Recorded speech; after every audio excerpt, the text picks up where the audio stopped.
Deus vobiscum. Lectio Sancti Evangelii secundum Matteum.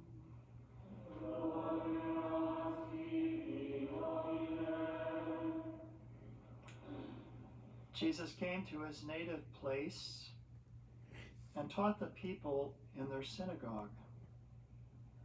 They were astonished and said, "Where did this man get such wisdom and mighty deeds? Is he not the carpenter's son? Is not his mother named Mary, and his brothers James, Joseph, Simon, and Judas? Are not his sisters all with us? Where did this man get all this?" And they took offense at him. But Jesus said to them, "A prophet is not without honor except in his native place and in his own house." And he did not work many mighty deeds there because of their lack of faith. Verbum Domini.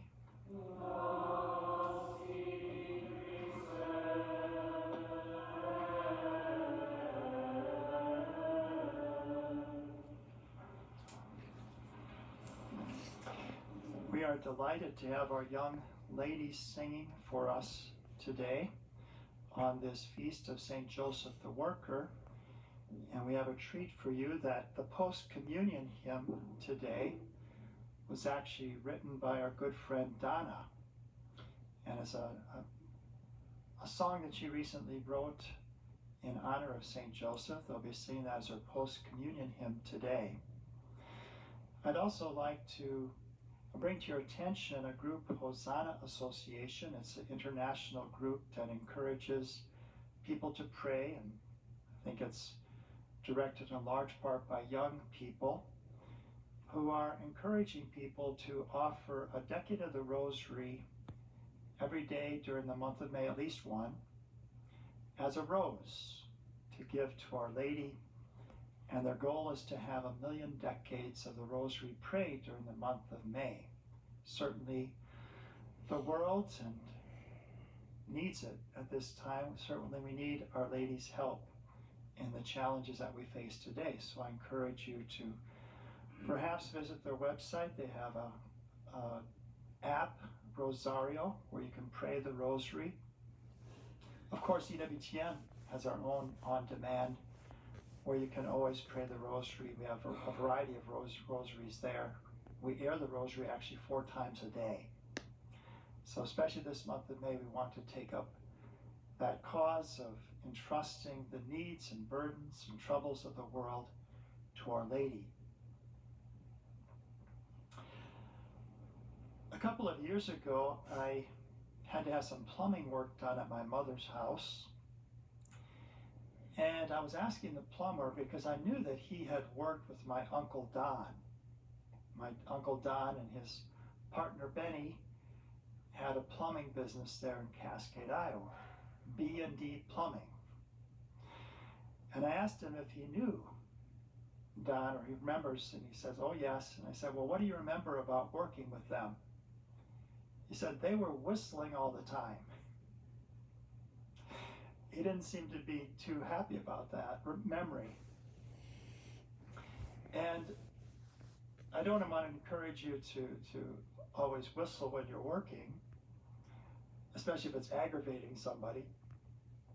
But I do want to encourage that attitude to carry out your work cheerfully, as for the Lord.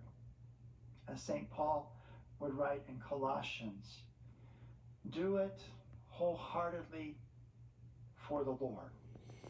You're doing it for Him. In fact, in our work, as we remember St. Joseph the Worker this day, that it's really a participation in God's creative work, a continuing of His work of creation. And so it has a particular dignity in it, that we are called to exercise the gifts that He has given us, the particular talents and experiences that we've had, and to utilize them to improve the situation, right, in our circumstances, to serve others. And we think about Jesus, he spent 30 years, most of his life, doing manual labor. Do you ever think about that? And so in today's gospel, this same event that's recounted in today's gospel from Matthew is recounted in Mark. And in Matthew 13 that we had today, is this not the carpenter's son? In Mark, they say he has another thing that people were saying, is this not the carpenter? Both were true. He was the carpenter's son, and he was a carpenter for 30 years. Most of his life, the Son of God spent doing manual labor. And so what he is showing us there is the value and the dignity of it. When it's done for the love of God, when it's done for the love of our families. And when Jesus washed feet, he said, I've given you an example that you may do.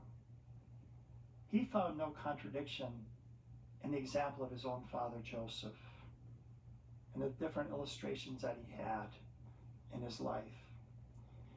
And we learn something else too, that Joseph was a mentor to Jesus in his childhood.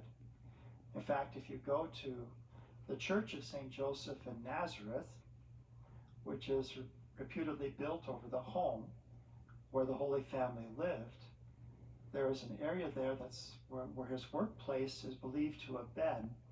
And they have this portrait of the Holy Family with Joseph there and the child Jesus, and he's teaching him the trade of carpentry. And so this mentoring is a big part of it. You know, as part of my preparation, I noticed when I typed in St. Joseph the Worker that a homily that Father Mitch gave in 2012 came up. And so I had to listen to it, of course, on May 1st, 2012. And I highly encourage you to listen to that homily because he gives a lot of the historical reasons why Pope Pius XII instituted this feast in 1955. And it began in Chicago, his own hometown, as he said.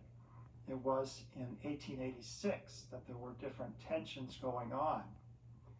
He brought up a statistic which I found astounding. He said in 1790, 90% of people were farmers in 1790.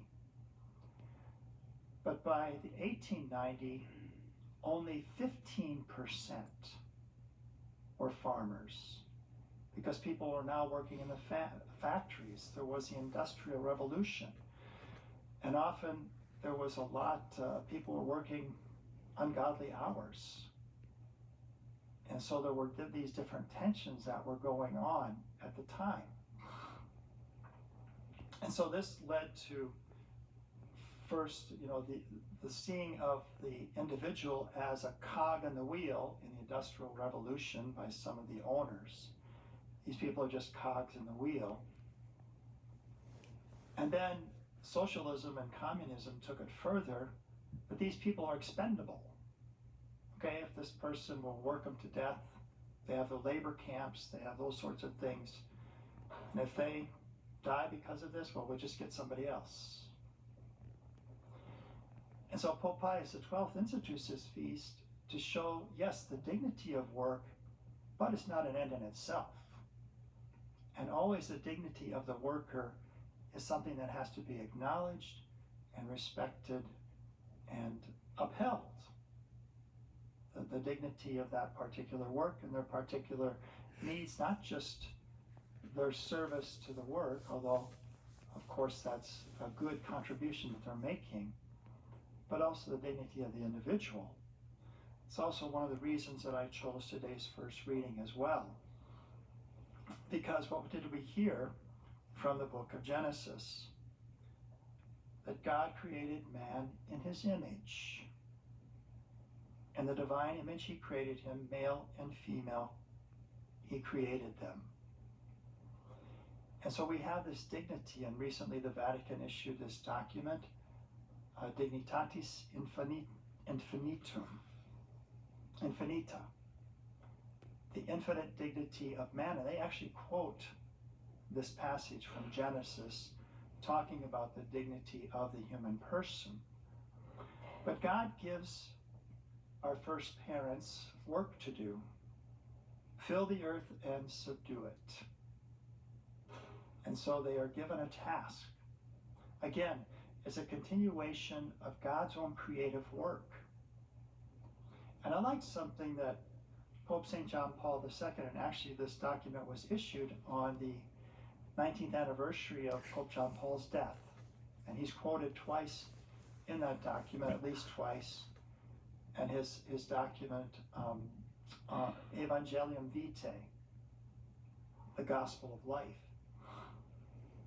But he also wrote something on the observance of the Lord's Day, Dies Domini, something that I think we've kind of forgotten in so many ways in our culture today. Observing the Lord's Day, keeping it holy. And he talks about God's rest after his creation in today's first reading. And he said it would be banal to interpret God's rest as a kind of divine inactivity. Jesus, in fact, defending his own work on the Sabbath, said, "My fathers are working still and I am working." What is God's rest then? Pope John Paul says it speaks, as it were, of God's lingering before the very good work which his hand has wrought, in order to cast upon it a gaze full of joyous delight.